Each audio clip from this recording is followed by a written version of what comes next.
आप मीडिया बंधुओं का बहुत बहुत आभार कि शिक्षा जगत के क्षेत्र में आप अपनी नज़र गड़ाए हुए हैं, ताकि ये जो हमारा जो एक इकोनॉमिकली और ये कहें हम सोशली और एजुकेशनली जो बैकवर्ड एरिया है, इसके उत्थान के लिए भी आप अन्य खबरों से ज़्यादा तरजीह शिक्षा जगत की खबरों को देते हैं, इसलिए आपको बहुत बहुत आभार। जहाँ तक इस महाविद्यालय का सवाल है तो ये महाविद्यालय काफ़ी पुराना है, 1955 का ये कॉलेज है और बहुत सारी चीज़ें यहाँ हो जानी चाहिए थी।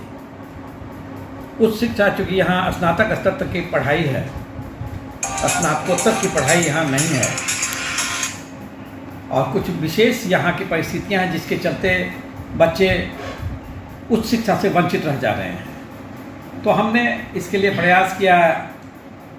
इग्नू के रीजनल डायरेक्टर जो हमारे विवेक साहब हैं, इनसे हमने पर्सनली भी काफ़ी ये प्रोसीड किया इस बात को कि ये जो क्षेत्र है ये काफ़ी पिछड़ा है। अगर हमारे यहाँ आपका अगर सेंटर खुलता है तो न केवल इस महाविद्यालय बल्कि हम ये कहेंगे इस पूरे इलाके के छात्र लाभान्वित हो जाएंगे। और एक मोटो हम लोगों का है कि हर घर में शिक्षा होनी चाहिए, प्रत्येक, चाहे वो निचले तबका का हो, ग्रासरूट लेवल के लोग हैं, उनके बच्चे भी शिक्षा ग्रहण करें बिना किसी हिचकिचाहट के और उस शिक्षा प्राप्त करके एक उपलब्धि हासिल करें, नए नए क्षेत्रों में जाकर अपनी प्रतिभा का वो आकलन करें। तो इसके लिए हमने प्रयास किया है और सौभाग्य देखिए कि आज आप आए हुए हैं। आज ही हमारे रीजनल डायरेक्टर विवेक साहब भी आए हुए हैं। तो आप देखिए कि पूरे महाविद्यालय में एक हर्ष का माहौल छा गया है। हमारे सारे टीचर, हमारे सारे शिक्षकेतर कर्मचारी काफ़ी उत्साहित हैं। साथ ही साथ नगर के बनमनखी के जो गणमान्य व्यक्ति हैं उन लोगों में भी यह हर्ष व्याप्त हो गया है कि अब देर सवेर बनमनखी में भी इग्नू का सेंटर खुलेगा और यहाँ के छात्र भी लाभान्वित होंगे और शिक्षा के क्षेत्र में एक नया कीर्तिमान स्थापित होगा। इग्नू में एडमिशन लेने वाले छात्रों को क्या मैसेज है सर? इग्नू में एडमिशन लेने वाले छात्रों से मैं ये कहना चाहूँगा कि ये जो कोई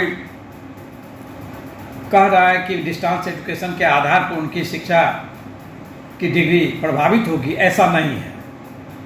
पूर्णतः वैध है और जो आप रेगुलर मोड में जो शिक्षा ग्रहण करते हैं वो आप इग्नू से भी करते हैं तो दोनों का सामान्य है। आप देखिए कि इसके आधार पर इग्नू से पढ़ के लोग IAS IPS बन रहे हैं। हमारे पूर्व के जो पूर्णिया के जिलाधिकारी राहुल जी थे, उन्होंने इग्नू से ही डिग्री ली थी सर, इग्नू से ही उन्होंने डिग्री ली थी और देखिए कितने प्रतिष्ठित पद पर आके रहे और पूर्णिया का कायाकल्प किया उन्होंने। तो ऐसा नहीं है। हम संदेश ये देना चाहते हैं अगर आपकी कोई आर्थिक स्थिति मजबूरी हो या कोई ऐसा है जिसके क्या योजना है सर? इस कॉलेज में आना मेरा बहुत पहले से प्लान था। अभी रिसेंटली इस कॉलेज के प्रिंसिपल साहब का एक प्रपोजल हमारे पास आया। यहाँ एक स्टडी सेंटर जिसको आप इग्नू के पार्लांस में शिक्षार्थी सहायता केंद्र कहते हैं, लर्नर सपोर्ट सेंटर, उसको इस्टेब्लिश करने के लिए ये बड़ी अच्छी बात है कि इन्होंने पहल की। हमने बल्कि क्षेत्रीय केंद्र और इग्नू खुद ही कई पहल करके अलग अलग जगहों पे उसने स्टडी सेंटर कायम किया है। तो हम शुक्रगुजार हैं प्रिंसिपल साहब के कि ये बराबर परस्यू भी करते रहे। तो फिर कागजात हमने देखे, मुनासिब हमें लगा और फिर ये चूँकि पहले ही हम प्लान में था कि सब डिविजनल लेवल पे एक सेंटर हो यहाँ पे, और लोकेशन भी जो है ना, ये हम लोग देखते हैं कि स्टूडेंट्स को वहाँ पहुँचने में दिक्कत और दुश्वारी का सामना ना करना पड़े। तो वैसे में भी सूटेबल है जी। NH पे है, सब डिविजनल टाउन है, शहर से दूर, तो यहाँ के लोगों को जो दिक्कत दूर दराज जाने में वो पेश ना आए। ये खुलने का ये सबसे बड़ा फ़ायदा ये होगा कि आमतौर से जो कॉलेजेस होते हैं, हर कॉलेज में PG की पढ़ाई नहीं होती है ना। तो इग्नू में एक बार सेंटर खुलने के साथ साथ ही वो मास्टर्स डिग्री कई विषयों में होगा और लड़कियां ख़ास तौर से उनको माइग्रेट करना बड़ा मुश्किल होता है ना। वो जो बहू बन के यहाँ आई हैं या जो यहाँ से कुंवारी बहू बन के कहीं और जाएंगी, तो वो उनका डिस्प्लेसमेंट जो है वो और यूनिवर्सिटी में पढ़ने की वजह से वो बाधित हो जाते हैं उनकी पढ़ाई। इसमें है कि अगर यहाँ की कोई लड़की शादी के बाद वो पटना, मुंगेर, दिल्ली, बॉम्बे जाएगी तो वो उनकी पढ़ाई रुकेगी नहीं इग्नू की, जी। क्योंकि हर जगह क्षेत्रीय केंद्र है, बड़ी आसानी से ट्रांसफ़र होता है।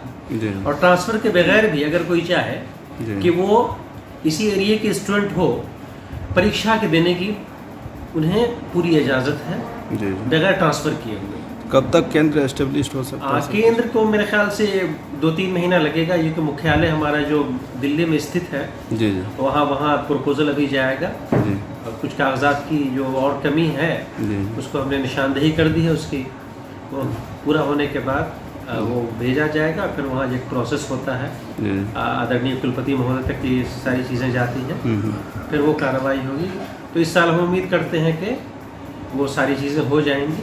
फिलहाल अगर नामांकन लेना चाहेंगे स्टूडेंट तो फिर उसके लिए क्या वो इग्नू अपने सारे जितने प्रोस्पेक्टिव लर्नर्स हैं जी उनको सबको खुशामदीद हम इग्नू की तरफ से करते हैं, उनका स्वागत करते हैं, वेलकम करते हैं पहले ही से। आप ज़रूर लें इस। और अच्छी बात यह है कि आज मेरा आना हुआ, आज आपसे बात हो रही है और आज एडमिशन चल भी रहे हैं। जी जुलाई 2022 का एडमिशन चल रहा है। ऐसे तो 31 जुलाई लास्ट डेट है, आप लास्ट डेट का इंतज़ार न करते हुए आज ही इग्नू की वेबसाइट बड़ी आसान है www.ignu.ac.in, इस पे जाके जो ऑनलाइन एडमिशन का प्रोसेस है, सब कुछ सारी चीज़ें हैं, जी वो आप एडमिशन्स ले लें और अपनी पसंद के मुताबिक